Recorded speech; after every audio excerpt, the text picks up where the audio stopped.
Gosh, I'm not sure what more I can say other than I think that it's very difficult for us to assume complete guilt for the crime and violence on the border because the history of Mexico is a history of cultural, political corruption. And it's time that we called it as it is. I'm sick and tired of hearing Telemundo and Univision claim that we conservatives are anti-immigrant. That's how they always discuss it. That's how they always phrase it. Anti-immigrant. We are not anti-immigrant, we are anti-illegal immigrant. And I think that the things that Larry was proposing are right on. The Dreamers are not our fault, folks. We didn't have anything to do with their parents bringing them across illegally, okay? Those Dreamers are constantly saying nowadays that their situation is like the slaves. I'm sorry. Not many slaves swam across the ocean to get here that I know of, you know? So let's not mix apples and oranges. The other issue is that this is a situation between them and their parents. Their parents who broke the law, not us. So figure it out. You deal with it, not us. And there are laws there already. Right now they could do it. There's nothing to stop them from going back and starting the process. They don't know the language. Oh, give me a break. Por favor. Diles que viene un león. Maybe they would understand that. You know? I just said, tell them that there's a lion coming. Bet that they'd understand that.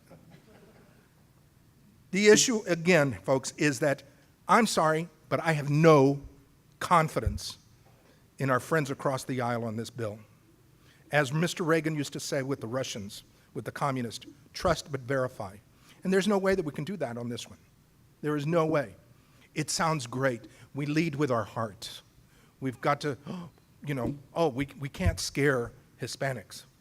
We can't sound so evil and mean and hard-hearted. Well, but they can sure tax the heck out of us, can't they? They can sure take away our rights. And as they're doing that, they're grooming a whole group of people just to keep them as captured as they have the African American community under the war on poverty. Look what's happened to them, you know? So folks, what we've got here is a bill that is not good. We need to start the enforcement. We can certainly do that by turning the Border Patrol loose, by doing e-verify, by building a wall, by using the military as necessary, you know? We can do many, many things to start the process. And we could do that before we even discuss any part of this bill. And we're not going to scare anybody except people who are breaking the law. And if you're breaking the law, maybe you deserve to be scared. I don't know. Silly me. Thank you. Well, in the concept of our dreamers are our fault, are they? Absolutely. No, they're not. Did you not hear earlier when I said focus on the economic issue here? Focus on that. Past amnesty bills have called for people to apply for visas that were not available. People applied. In the interim of waiting, they brought their families. Why? Because the US government told them they could. And in the meantime, while they were waiting, we had these dreamers here that had no status whatsoever. They couldn't apply. There was nothing available to them. So in the amnesty of '86, we created this. In the reform policy in 1999-2001, we created these. Why? Because there were bad policies. We don't look at the language of the policy that we're creating. We just want to put a Band-Aid and say, here, we've got immigration reform, which is the furthest thing that we should be doing. We should be looking at the economic benefit for the U.S. in the long term. Forget about in 10 years that something's going to be solved. Again, the problem is going to come up. So we need to make certain that these policies focus on economics. Yes, the H-1B visas create U.S. citizens if they want to stay. They are the brightest. You know why? Because our college graduates don't want to be entrepreneurs. They want to go work for a company, and that's okay. That's where they belong. But immigrants create jobs because they come set up business. They have nothing to lose. They are not taking jobs that don't want to be taken. They are creating opportunity. So, and if they do choose to stay in the U.S., they wait. They wait their turn. In 6 years, they have to apply for legal permanent residency. After that, 5 more years to become U.S. citizens. So they have that waiting period of at least 13 to 15 years to become U.S. citizens. And in this immigration bill, that's exactly what these people, 11 undocumented people, would have to wait if they want to. And if they don't, they must exit the country. Absolutely, I am for that. But 15 years for us to talk to them about conservative values, about loving this country, about staying here, it's beyond my scope of why you would want transient people here just to work and pay taxes and not love this country. I don't understand what the problem is to create new citizens. On the one hand, we talk about job opportunities, the love of prosperity in America.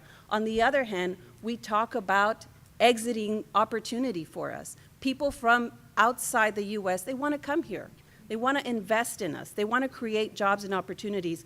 Are we doing it? Absolutely not. When Arizona passed that law, there were no job opportunities in that state. When Alabama restricted immigration there, which was perfectly fine, they're allowed. It's their state. U.S. citizens, they couldn't pay U.S. citizens or legal permanent residents to go pick those crops. Who would pick them? Who would pick them? Not even U.S. citizen Mexican Americans would go pick them.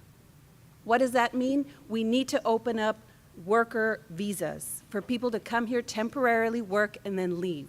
And if they choose to stay, then we need high-skilled workers to come and create that opportunity.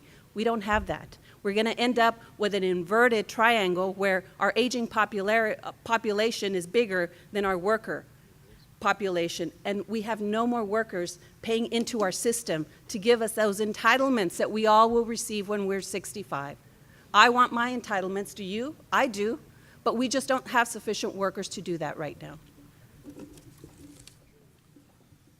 I have had the pleasure of teaching in the College of Business and Economics at HBU for over 15 years. I can assure you there are a lot of entrepreneurs in this country. I'll tell you one thing, it's hard to become an entrepreneur when you're competing with people hiring illegal aliens and you are trying to do things the right way. Now, I want one other thing that I want to talk about. We're talking about, I just heard Social Security mentioned. I hate to tell you this, but our government has been squandering your Social Security money for years, and the only way they prop up Social Security right now is with the Social Security withholding that the government has been bringing in for people who have stolen other people's identity. It helps to prop the system up. The government never wanted to enforce this law. Now, as far as economic opportunity, I have information right here from the Harris County Hospital District for the fiscal year of 2012, and it tells me that we spent on Americans, authorized immigrants, 15.4%, 46% of that, and 19%. But let's talk about what the total dollar cost was. Authorized immigrants, $165,422,788. For unauthorized immigrants, as they classify them, $203,551,086.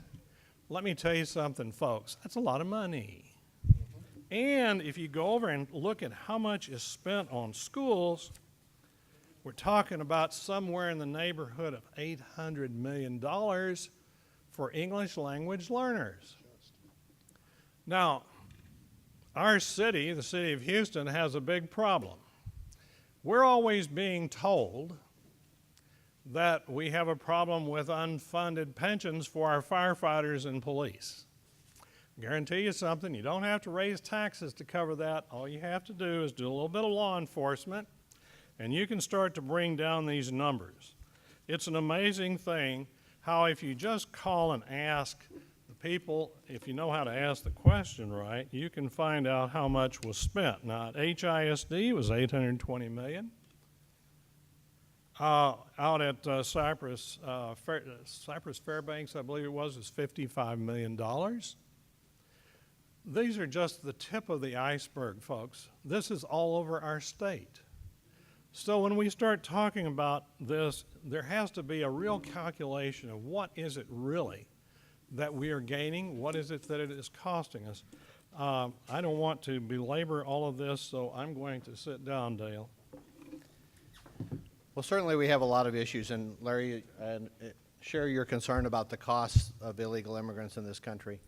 We need to fix that problem, and right now, kicking the ball down the road another 10 years is not going to do anything to fix that problem.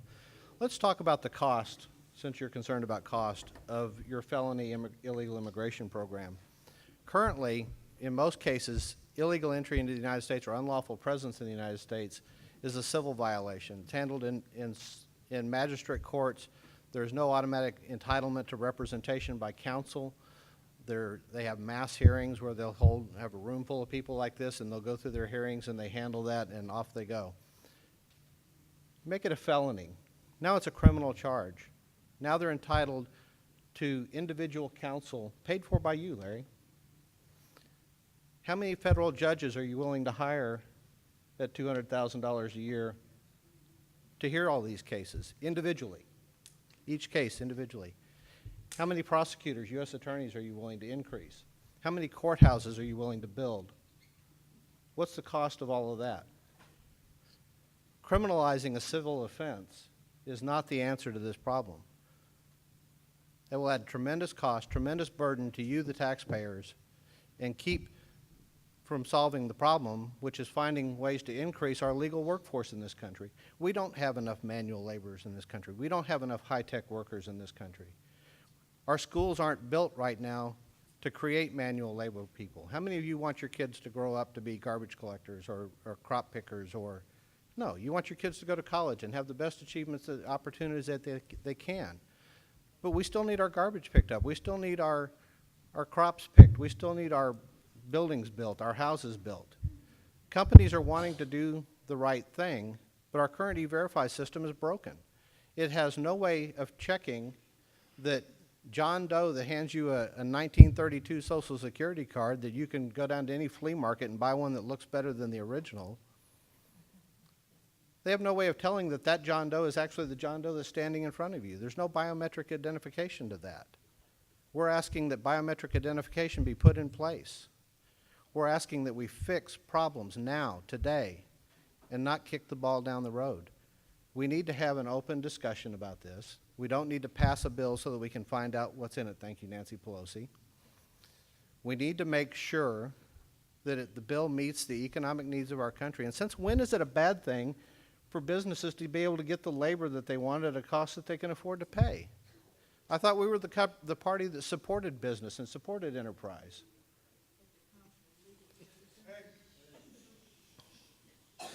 We can't do nothing. The current system is a de facto amnesty, as Rubio said. It is amnesty because it does nothing about the millions of people that can exist in this country, that can hide under the radar, that can commit a crime today, change their name tomorrow, and move to another community, and you can't touch them. You don't know who's here. And we're going to kick that ball down the road again? We need to be responsible in our government. We need to take care of these issues, and we need to fix them now, not 10 years from now. Thank you.